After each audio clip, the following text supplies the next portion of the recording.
We've got every Quinshon Judkins update that you need to know, so stick around because first we'll tell you if he's at practice and what that means for Cleveland. Also, a Cleveland Browns insider has a worrisome prediction for Judkins' season. How does that compare to an NFL spokesperson's weird update about the timeline of Judkins' situation? Welcome into the Browns Report, everybody. I'm your host, Joey O'Donohue, and the first update we have for you is from Mary Kay. Says that the team will monitor Quinshon Judkins closely over the next couple of days to see if he's ready to face the Ravens on Sunday. Today will be his first practice with the team since minicamp. So according to Mary Kay, it's official. Quinshon Judkins is back at practice on Thursday. He's there. He hasn't been there in months. He's getting ready to work. They're getting him going, and potentially we'll see him on Sunday. In fact, offensive coordinator Tommy Rees said for Q, we'll take it day to day to see how he continues to progress in practice. It takes some extra work to make sure that we catch him up, but Thursdays and Fridays are really pivotal days throughout the week. We want to get a good feel for where he's at from a mental and physical standpoint. Remember, Judkins did not practice on Wednesday because he was in New York City meeting with the commissioner to see if the NFL could do some more updating on his investigation. Now he's back at practice, and you saw Tommy Rees say they've got to get him up to speed quick because they have Thursday and Friday before Sunday's game against the Ravens, which he is now in play for. The only thing that could stop that is a suspension, and we have Cleveland Browns insider Carmen who expects a heavy Quinshon Judkins suspension.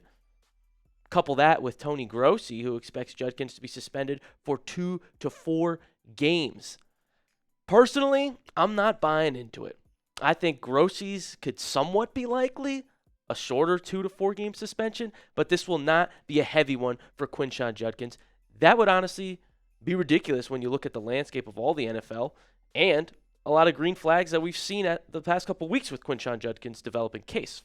First of all, the Browns officially signed him to that 4-year guaranteed money $11 million contract. That was September 6th. This obviously came a couple weeks after his criminal charges were dropped in court for a variety of different reasons, as reported by the state attorney office. And like we showed you, Judkins is practicing Thursday, reportedly can practice Friday as well.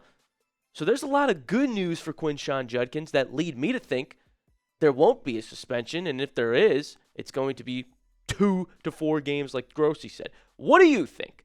Will Quinshon Judkins be suspended at all this year? If you think so, type Y for yes. If you think there's no reason to, type N for no. Like I said, I don't think he will be. My only concern is that the NFL has done stuff like this before. You remember, we've seen players like Ezekiel Elliott where criminal charges in court were dropped and they still suspended him. And that was a pretty wishy-washy situation as well. The NFL kind of went back and forth on Zeke. He was suspended. And then Zeke appealed it. And they were like, all right, well, we'll lift the suspension. And then they brought it back. Like, they're not consistent about it. They're not consistent about other players in history as well. Rashee Rice. Rashee Rice is a player that faced 8 criminal charges and got a 6-game suspension just now. Myles Garrett. You remember when he hit Mason Rudolph on the head with his helmet? That was a 6-game suspension. Those are pretty big acts, right? Well, guess who got a bigger suspension than all of them? Calvin Ridley for gambling. He bet on a sport, and the NFL's like, oh yeah, that's way more serious than assault on camera or anything of that nature. Calvin Ridley got a year for betting, and the NFL has just kind of been up and down and inconsistent with a lot of their rulings, it feels like. I mean, some very serious offenses, like Deshaun Watson got less than Calvin Ridley. And we know the backstory and how many women had spoke out about Watson. Well, he got 11 games, and they let him come back to play the Texans. Big storyline game at the time. So how do you think the NFL has handled players' legal issues in the past? Do we trust the NFL with this? Do we trust that they're going to handle Quinshon Judkins' case fairly? If you think they've done a good job in the past, type G for good in the comments. If you think they've done a bad job, type B. It's true that the NFL is kind of does their own rulings despite what happens in court. Charges get dropped or not. Coming up, we have a very strange update from an NFL spokesperson about where they're at with Quinshon Judkins' investigation. So you're not going to want to miss that. But first, I'm super excited to tell you that this episode is brought to you by PrizePicks. You and I make decisions every day, but on PrizePicks, being right can get you paid. Don't miss any of the excitement this season on PrizePicks, where it's good to be right. Honestly, I'm so ready for football to be back on Sundays. All is right with the world right now, and I'm big into daily fantasy with PrizePicks. I'm obsessed with it because it makes all the games more entertaining. And before the Browns play, I lock in on all my players in my lineup and their player projections.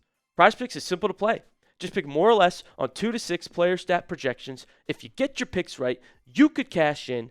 And PrizePicks invented the flex play, which means you can still cash out if your lineup isn't perfect. You can double your money even if one of your picks doesn't hit. I've got a lineup for this week. More than half a touchdown for David Njoku. I think the big fella finds the end zone this week against Baltimore. Also, I've got Jerry Jeudy, more than 65.5 receiving yards. He is the number one in Cleveland. And finally, PrizePicks giving you an awesome value to get Travis Kelce at more than half a receiving yard. I'm taking that. Hopefully I'm right. You can be too. If you download the app today and use code CLNS to get $50 in lineups after you play your first $5 lineup. That's code CLNS to get $50 in lineups after you play your first $5 lineup. PrizePicks. It's good to be right. Okay, the update from an NFL spokesperson. They finally gave us something about where they're at with the Quinshon Judkins. Or did they? Mary Kay tweets out that NFL spokesman tells Cleveland.com there's no timeline to wrap up the review of Quinshon Judkins' domestic battery arrest for which he wasn't charged. Bro, what? You're the NFL spokesperson. You're doing the investigation. You don't know how long it's going to take? Give us something. Where are you at? Have you contacted the alleged victim? Have you gotten through phase 1, phase 2 of your investigation? Says, I don't know. There's no timeline. What's going on? Maybe it'll end up being good news for Cleveland, and it'll be somewhat like Rashee Rice's timeline. Remember, Rashee Rice's incident in Dallas came early in 2024, and the investigation took so long that Rashee Rice was able to play all of 2024 if he wanted before an injury. His suspension didn't come until this season, 2025, where he's serving a 6-game suspension. So maybe the Judkins investigation is going to take so long that it's not a verdict's not decided until later in the season. If that was the case, well, there's nothing that stops Judkins from playing this Sunday because he's at practice, he's got a deal signed, and they're just waiting on an investigation. So he could play. I don't think it will take that long. But the NFL spokesperson is not helping us out. He just says there's no timeline, and if it does take a while, there's nothing stopping Judkins from getting out there until they reach a verdict. Also, could they have let him practice on Wednesday?